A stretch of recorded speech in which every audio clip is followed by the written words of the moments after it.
If there's a single issue around which I think Governor Walz has to answer when it comes to his record, this is a guy who says that he stands for public safety, but actively encouraged the rioters who burned down Minneapolis. And I think that if you want to say you stand for public safety, you cannot look the American people in the eye and say, well, I welcome the people who caused $13 billion of damage to Minneapolis because I encouraged them to burn my city to the ground rather than exercise some basic self-control and rather encourage law enforcement to do what they can do and keep us all safe.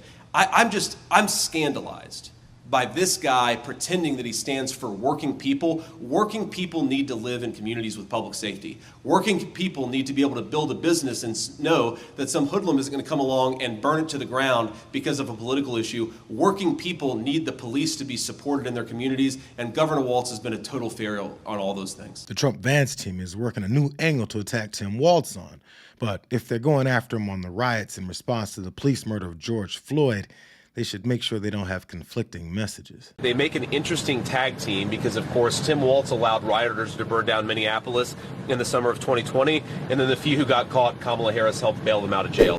I know Governor Walz is on the phone, and we spoke, and I fully agree with the way he handled it the last couple of days. I asked him to do that, and the whole world was laughing.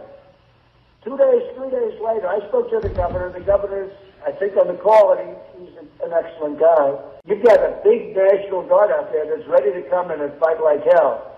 I tell you, the best, what they did in Minneapolis was incredible. They went in and dominated, and it happened immediately.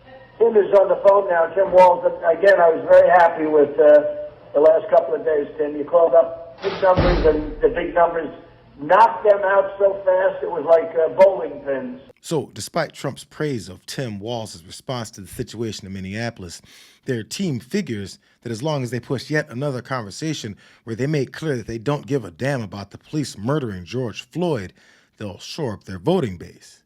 Now, if Walz's response to citizens that had had enough of police violence being condoned and encouraged was the way that Trump described it, that's a big problem.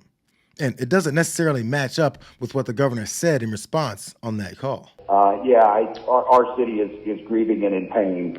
And I would just say, as far as the potential, the peaceful protesters who are expressing an outrage that is real. They witnessed 8 minutes of a man dying in front of them. Well, at that point in time, I did something unprecedented. I mobilized the entire Minnesota National Guard. And that's what the president was alluding to with the size of the force was capable. But I think, again, Mr. President, you asked on explaining this, I would just say it's going to be very difficult. There are bad actors in this, but there is such a legitimate anger. Our real dilemma here is the transition back is to the catalyst that sparked this across the country, and that was what happened with the Minneapolis Police Department. So what we did is a lot of this, what you saw yesterday, was engaging civic leaders and the peaceful protests. And I would just close with, I think the guidance is you got to get a handle on it with that force. That is absolutely correct. And then the transition in the next phase is trying to get those spaces for the peaceful protests. And I'm having to do things that we have to look at of how do we get reforms. It's a multi-layered situation where Trump loved the skull-cracking aspect of the National Guard being deployed, while Walz made sure to convey that the problem didn't start with the rioting, but with the violence committed by Minneapolis police. So when it comes to campaigning on this, MAGA's messaging is now in opposition to Trump's praise of Walz back then. So this one might run into another dead end. It actually gives Harris the chance to highlight Trump's agenda to encourage more cop violence where they'd be protected by his promise of immunity. Donald Trump sees the world a little differently than us.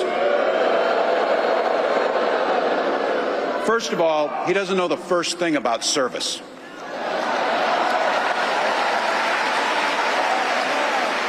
He doesn't have time for it because he's too busy serving himself.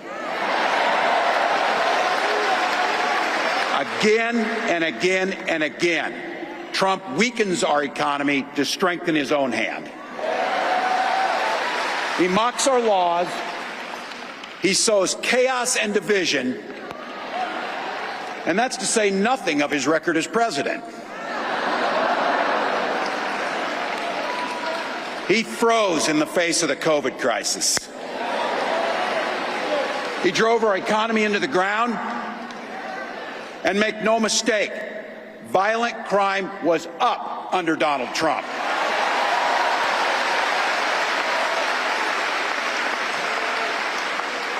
That's not even counting the crimes he committed.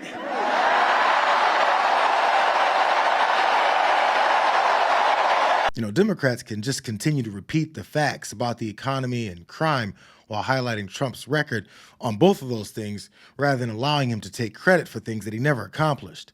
If they're able to finally stop having these debates defined in the terms that their opponents feel like making up, more people will see that the go-to strategy from Republicans is to just lie. I know Donald Trump's tight. I know it's tight. In fact, I've been dealing with people like him my whole career. For example, as Attorney General of California, well, hold on, you know what? The courts are going to handle that part of it. What we're going to do is beat him in November. You know, I'm actually tired of the lock him and her and them up chants. I get taking the ridiculous MAGA agenda of baselessly going after political opponents and flipping it on its head since Trump is actually the felon. But it just looks and sounds like Trump's early rallies instead of presenting a new vision.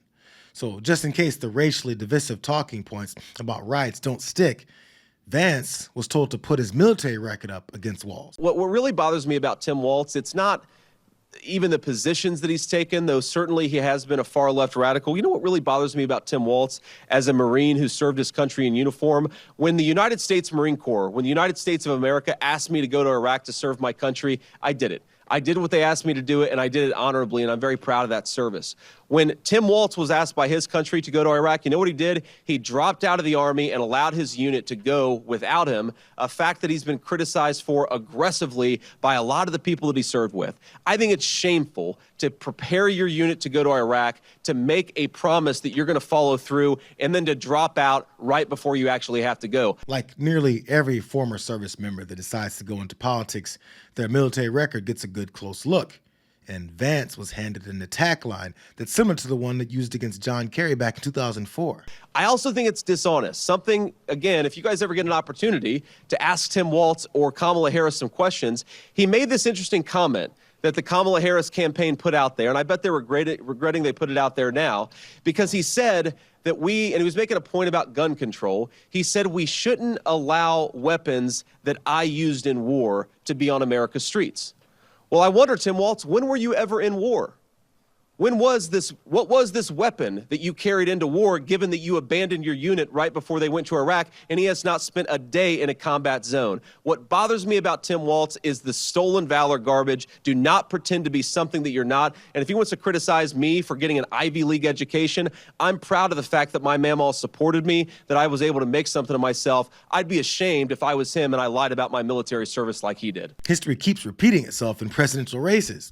Again, this criticism mirrors the successful attacks Republicans carried out against Kerry over his military service and involvement in Vietnam, where they were able to paint him as some kind of lesser member of the Navy. You know, it's no coincidence that Chris LaCivita, who led the Swift Boat campaign against Kerry, is now a senior advisor to the Trump campaign. So the playbook stays the same. Both George W. Bush and Donald Trump famously avoided serving, while their campaigns attacked their opponents in hopes of tilting the scales based on the idea that voters trust a candidate that's seen actual combat. The only problem with putting Vance's combat record up against Walz's record is that neither one of them participated in combat, as Vance was deployed to Iraq, yes, but as a combat correspondent. This is actually the first strategy that's forced the Harris-Walz campaign to respond with an explanation. So at least everyone isn't talking about how much they hate J.D. Vance for at least one day. After 24 years of military service, Governor Walz retired in 2005 and ran for Congress, where he chaired Veterans Affairs and was a tireless advocate for our men and women in uniform. As vice president, he will continue to be a relentless champion for our veterans and military families.